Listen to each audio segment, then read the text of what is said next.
Well, hey, everyone. Good morning. Welcome to the Blue Gamer Bluecast Morning Show. I'm your host, Adam Blue, 30-plus year video game enthusiast and industry analyst. And today, for December 10th, 2025, I'll run through the latest gaming news, what I've been playing, etc., etc. So, hope everyone's had a good week so far. We're at Wednesday, middle of the week. I mean, we still got the day to go, but hopefully it's been cool for everyone so far. It's been cool for me. It's been a cool time. I'm really excited about how this week has been. So I know I mentioned this before, but officially the limited run games Castlevania Dominus Collection Collector's Edition unboxing and review is up on the channel. I think it went up yesterday. Feel free to check that out. So right now on my channel, not only have I reviewed that, but I also have all three Super Deluxe Anniversary Collector Classic. Yeah, Anniversary Class. Wait, no. Advanced Collection Classic, whatever.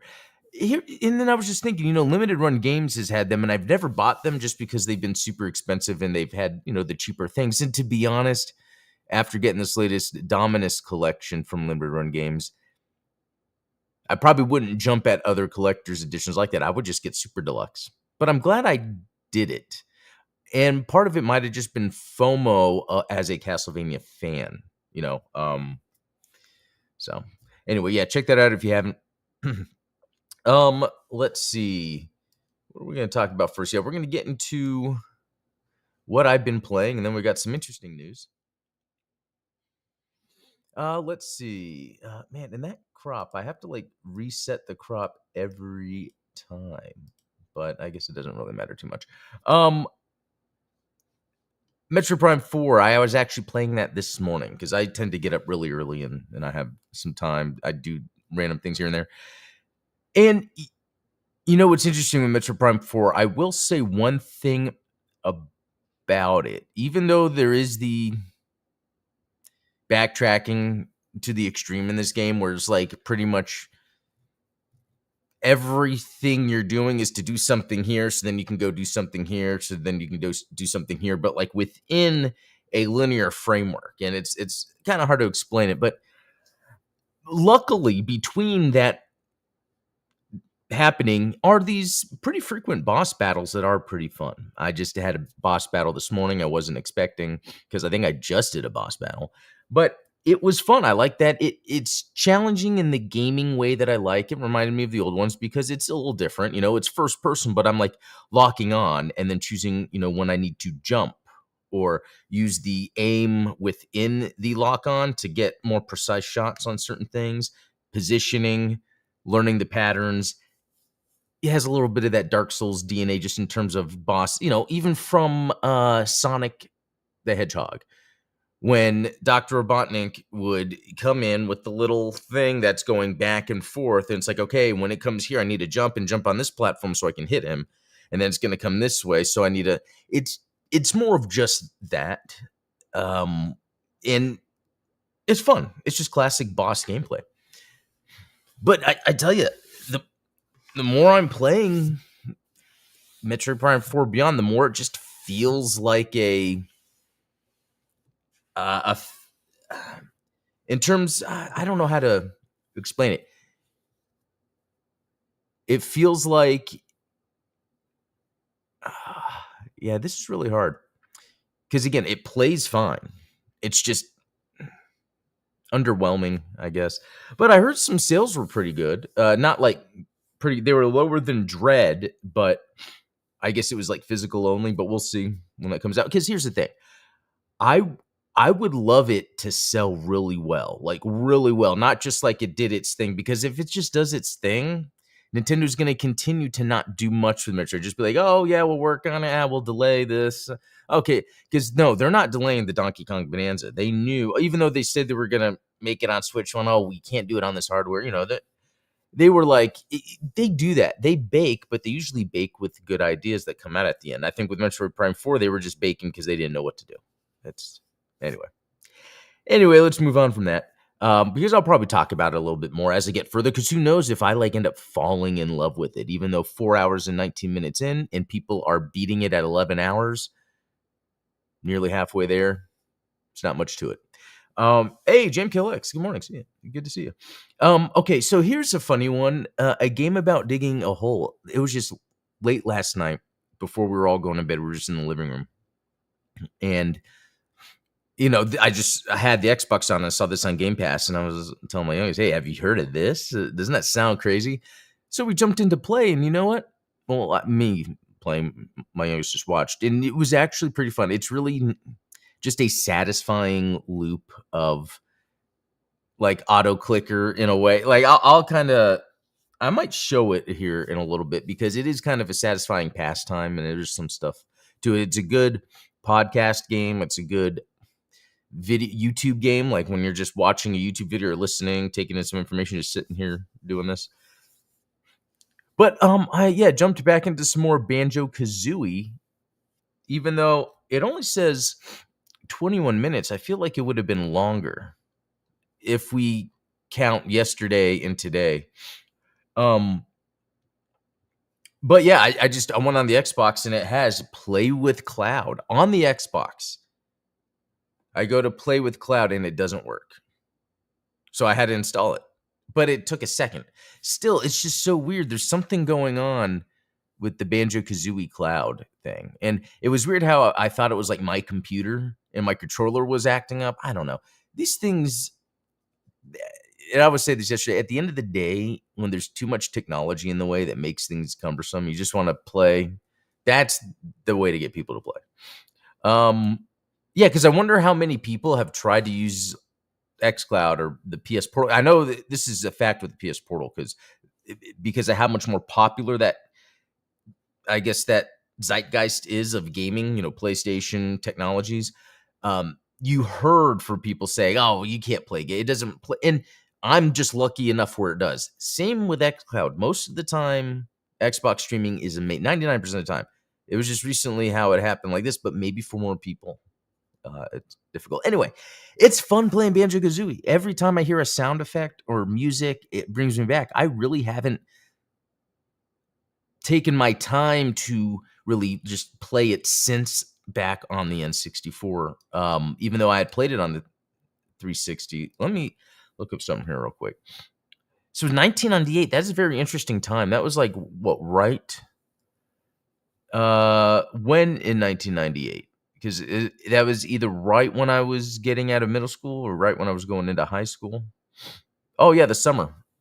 So the summer before I went to high school. That's pretty cool.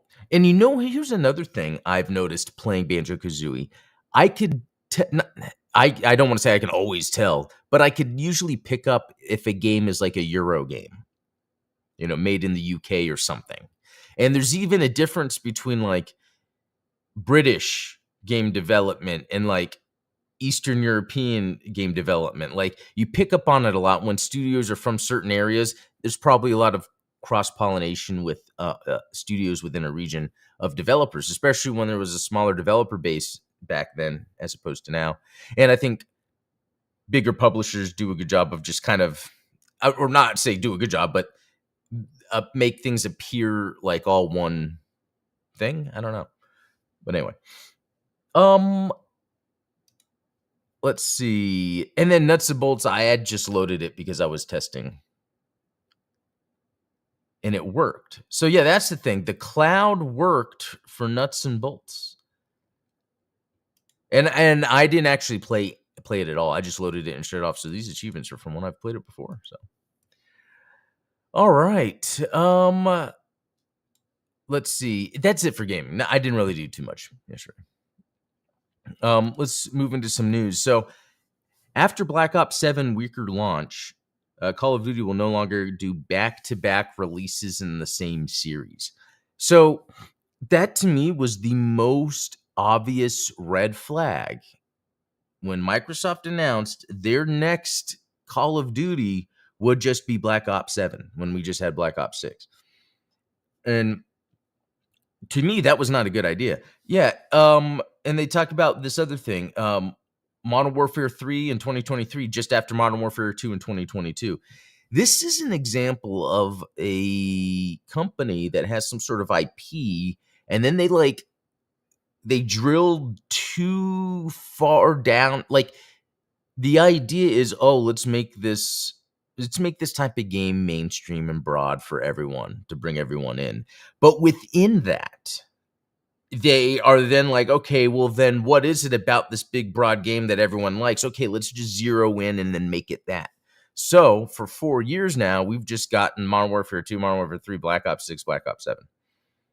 And to me, the whole time it was a bad idea, because Call of Duty is always bringing new and interesting things that could bring new fans in some ways. Yeah, sure, maybe they don't do as good, but I think you're going to then, if you were to take time to then have the Black Ops 7 later, you're going to get a bigger positive turnout, than you would if you just did 6, 7, 8, or if, yeah, it would work, because even if the random Call of Duty Terminators or whatever came out and people were like, well, this isn't, it's cool, it feels different, but not my thing, and it might not sell that well, that might then help the sales of the next time they do a Black Ops. I think you guys know what I mean, but it seems so obvious. It's just very interesting that it wasn't to them, and then they had to come out and say, we shouldn't have done that. It's like, okay, yeah, I know. Anyway. Moving on, title milestones announced for Switch. So what games are going to be on this? Arkanoid, Bond's Adventure, Kiyomo's Right, Don Doko Da, Field Day, Ninja Kids. I can't say I've heard of most of these. Let's see.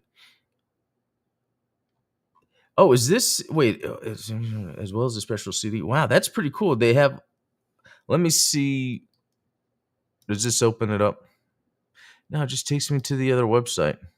Here's a link. How do I know? Maybe this announced. Yeah, I hate it when articles do that, but this is really cool. I don't know if I like that it comes with the special edition stuff, but yeah, I don't know if I'd spend my money on that, but it is cool. It is cool. All right. The last officially released Sega Dreamcast game is coming to Steam next year. So what's the last? Well, let's read. Milestone Sega Naomi-powered vertical shoot-'em-up Karaos is getting a. Let me look, because that name sounds familiar. I need to see. No, okay, maybe that looks familiar. Interesting. So yeah, let's look at this real quick. This was in the arcade in 2006. Wow, very cool. Just thinking of that time period, shmups, arcades, and then Dreamcast 2007, which Sega Dreamcast game 2007, that's awesome. Let's see, it was later released on the Nintendo Wii in 2008. That's, yeah, okay. That's how I know of this.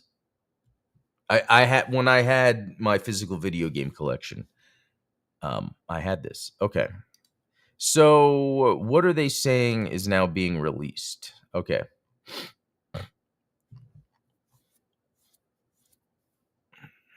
Let's see. Last year, relaunched the game, put a sequel together, blah, blah, blah. And there's a difference through those features and experience system that allows you to level up their weapons as well as oh, that's cool.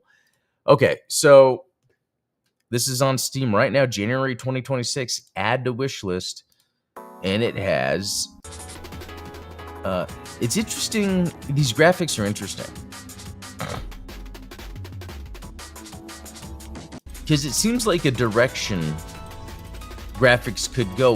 Like when you've got the pixel graphics, you got the polygons, you can get the sharp textures, and it's the pixel's more of a style now than it is a way of having to showcase the artwork or whatever is in the game.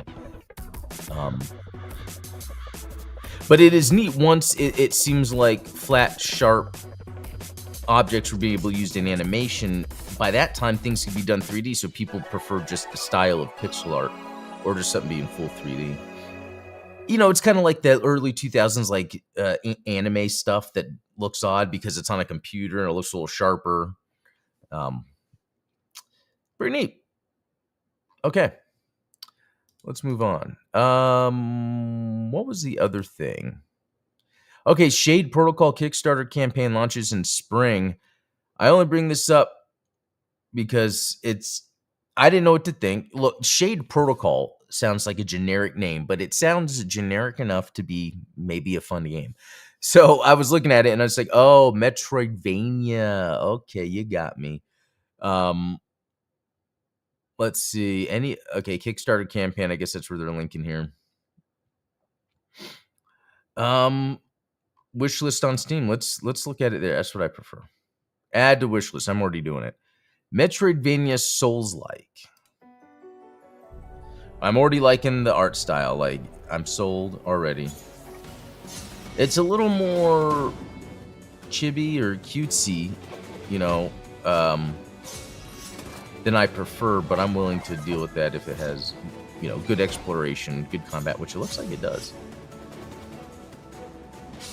Okay, that's a neat mechanic. Either I've seen that before in a game or I've just seen this before. Looks cool. That looks cool. Let's see. So that's the thing. To be announced. Kickstarter's launching soon. I guess the Kickstarter is just to get them to the finish line. Okay. Okay, Road Out launches March 12th. I just saw this artwork. I was like, okay, that looks cool. I mean, look at what's going on. You've got, someone with a shotgun looking like a badass, and then you got a bear. There's a lot of pinks and green, a little bit of green, and then the teal. Looks cool. Is it Rule Break Infusion of Roadable 2.5 Dungeon Exploration Retro Vehicular Mayhem? Okay, that sounds pretty neat. Here's the trailer.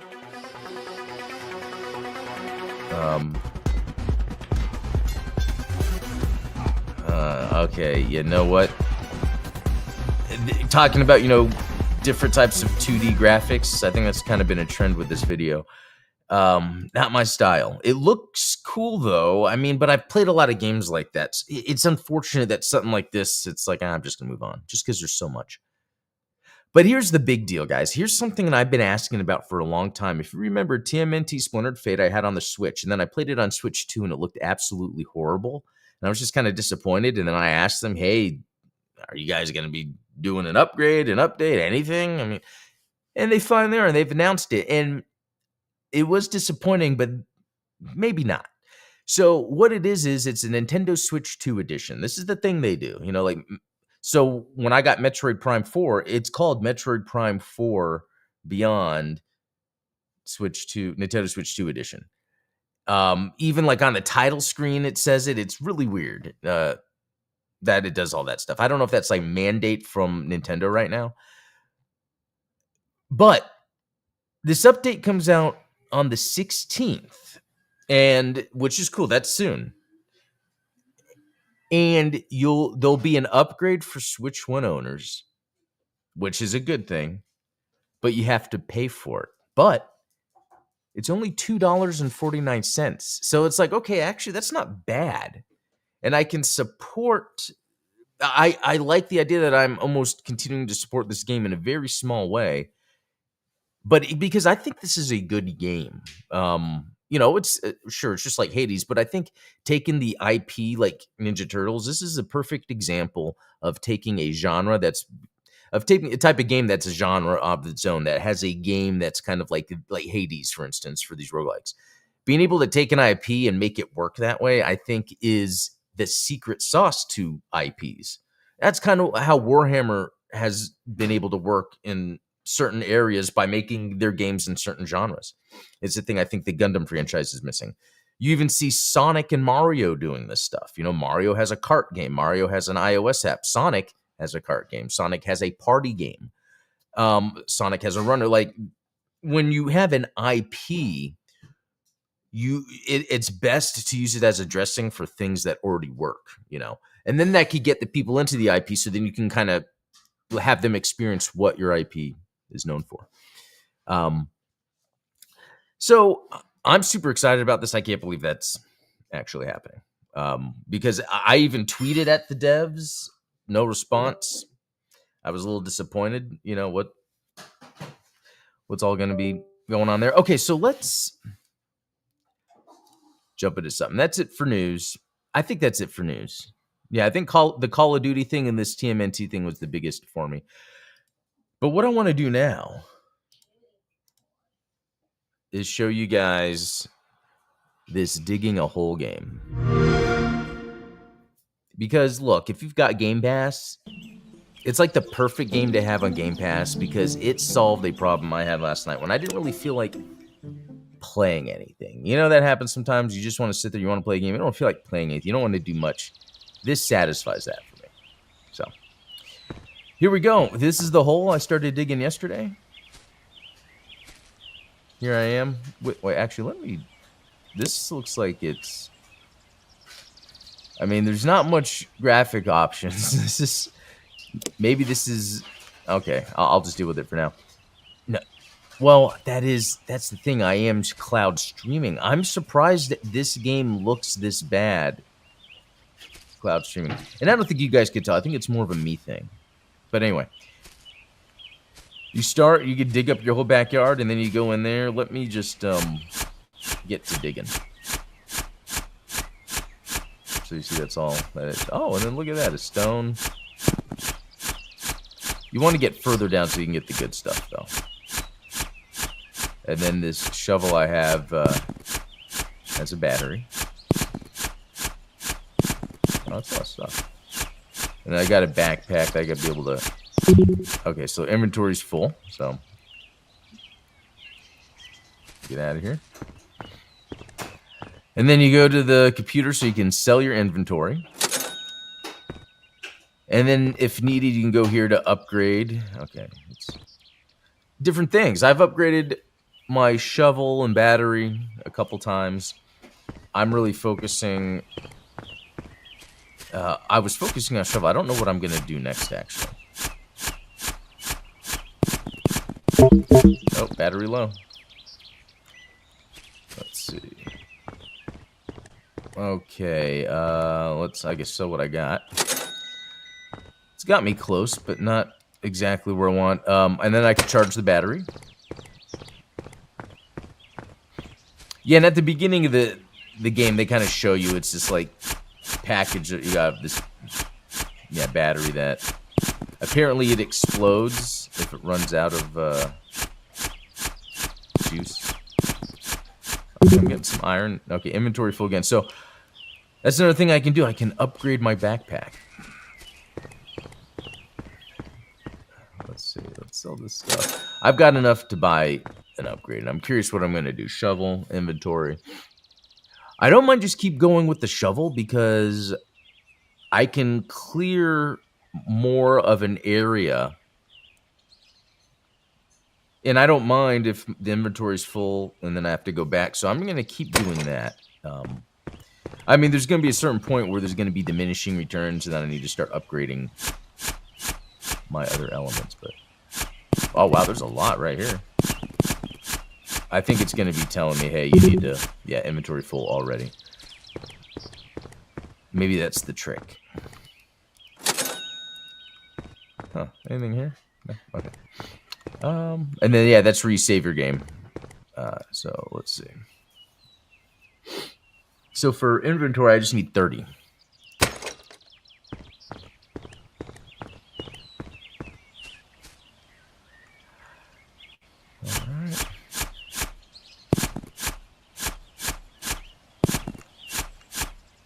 So, wow, I tell you, there's a lot more that's showing up now, I think, because of the size of the shovel. But, I mean, what do you guys think of something like this?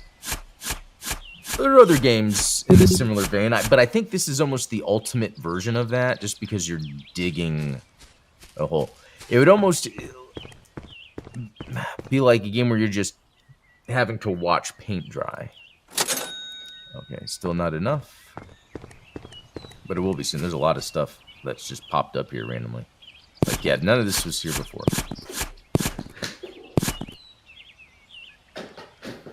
Okay.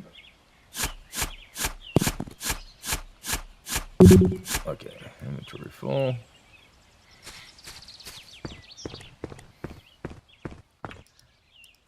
So what I can do then is, yeah, this is when I'll just upgrade that. Now I can hold more stuff, but battery is running out, so. Wow, like, look at all the stuff showing up now.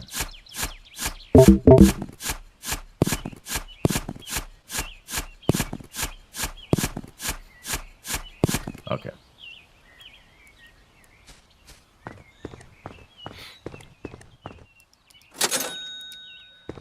$15. Charge. A jetpack.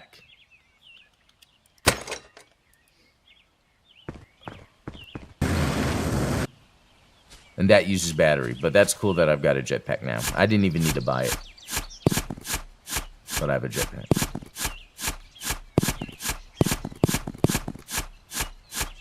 Oh yeah, I'm like seeing the things just appear. It's weird. So I guess that's how the game works. It's like seeing what you're upgrading and determining, I guess, what appears from that. 19. Okay. So I will say my brain is too stimulated to play this. Like, it's just too simple.